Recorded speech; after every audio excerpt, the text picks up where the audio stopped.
There's a simplicity, humility to the way you love me, an honesty, a purity.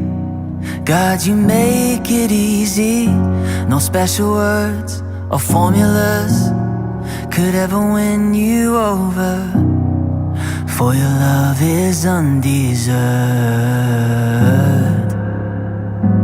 Even when I can't see clearly, somehow you still make it easy. Your love's uncomplicated. You love me just the way I am.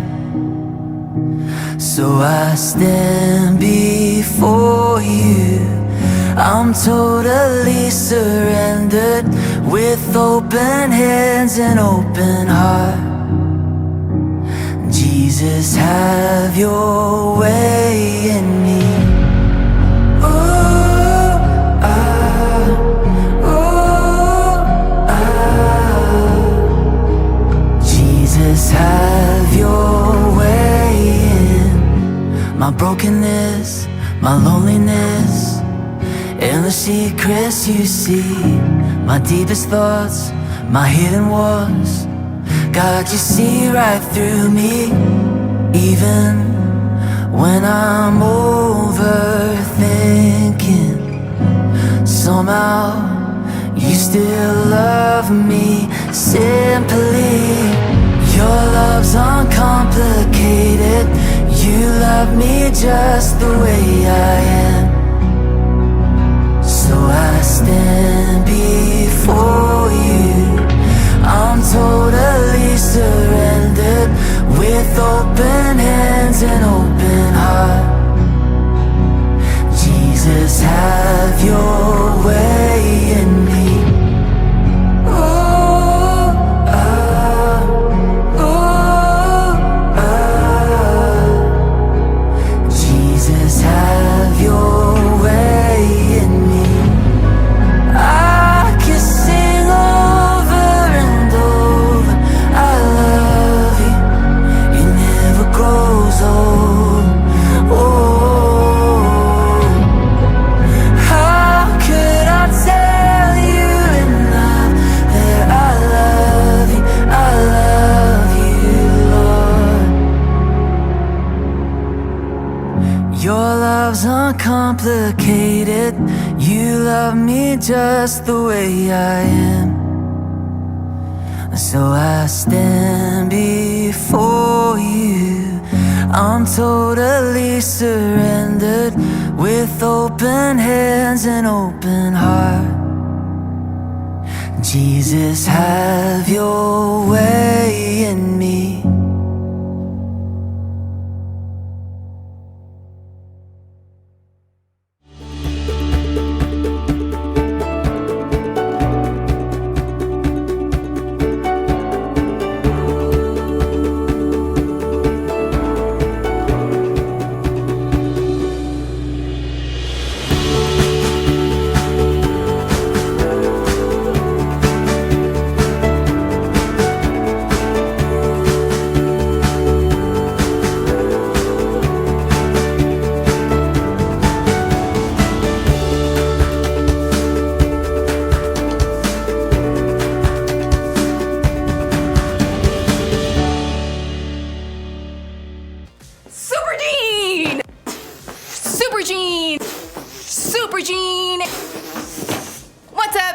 Friends, I think we can all agree that superhero movies are pretty big nowadays.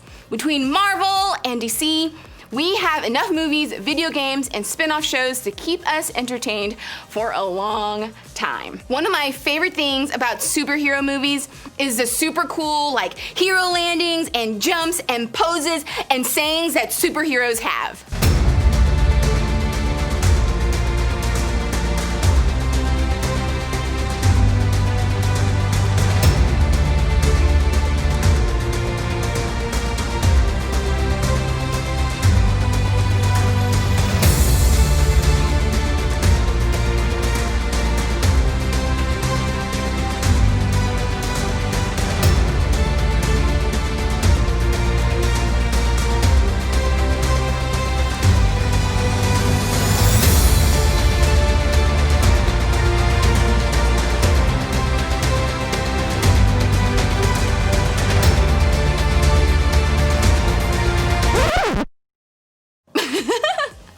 Something else I love about superhero movies, the backstory. I love getting all the little details about how each hero became, well, a hero. It always seems like if we're going to really understand who a superhero is, we need to understand where they came from. Did you know that the same thing is true for us? Just think about this. How many people in our schools, in our neighborhoods, on our teams, or even in this room right now do we assume we know? We might feel confident that we know the stories of some people just because we know some things about them, like their name, or what they're good at, or what they're into when it comes to clothes, music, or friends. We think we know the full picture of who a person is because of what we can see, the way they act, the way they live, who their friends are, and more. That tells us all we need to know, right? Well, not exactly. See, we can know a lot about a person, but not really know them. Just like in the superhero movies, there's a really good chance that there's more to the stories of the people around us than we see or know. Because here's what I know is true.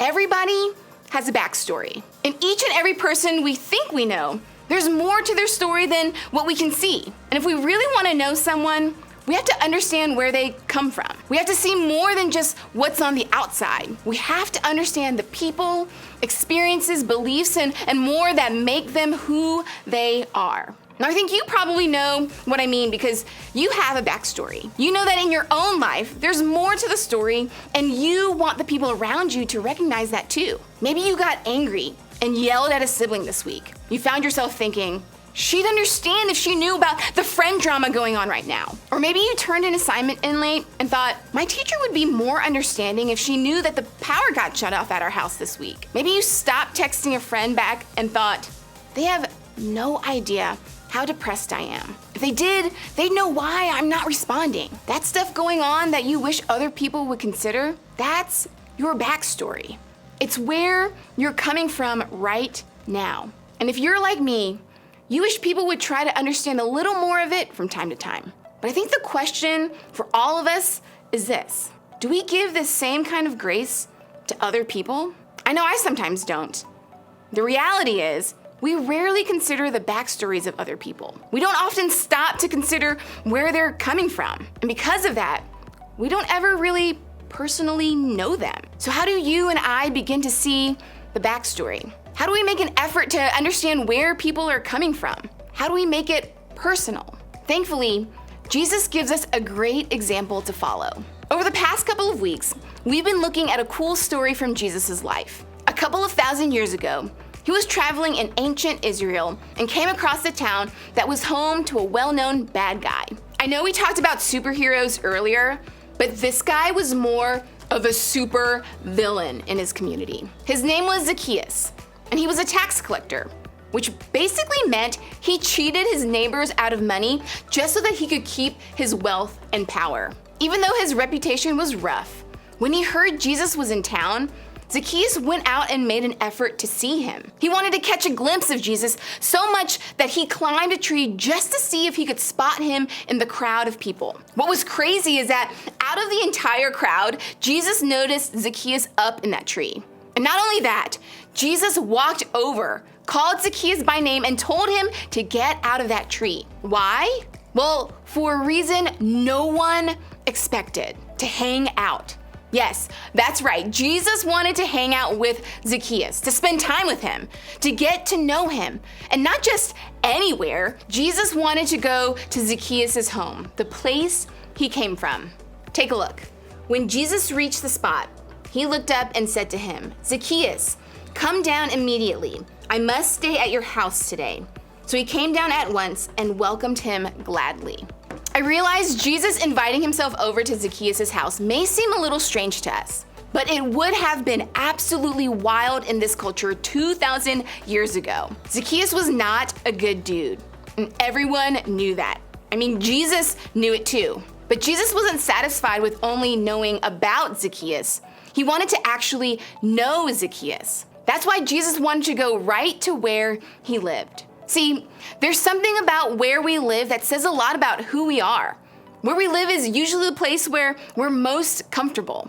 It's a place where our guard comes down and we can be who we really are. Can you imagine Jesus coming over to Zacchaeus' house and Zacchaeus taking his sandals off, putting on his barbecue apron, and kicking back with Jesus?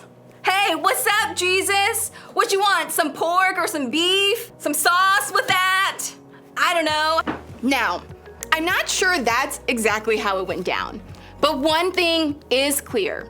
Jesus wanted to make it personal. Sure, he already knew everything about Zacchaeus, but he still decided to take a step into his world to get to know him. Jesus made it personal with Zacchaeus when he took a step to understand where Zacchaeus lived. Visiting Zacchaeus' home meant that Jesus would get to know him in a very personal way. Jesus would get a glimpse into an important part of Zacchaeus' backstory. Of course, Jesus already knew his backstory because he is Jesus. But that visit showed Zacchaeus that he was accepted, story and all. See, where we live isn't just a physical address.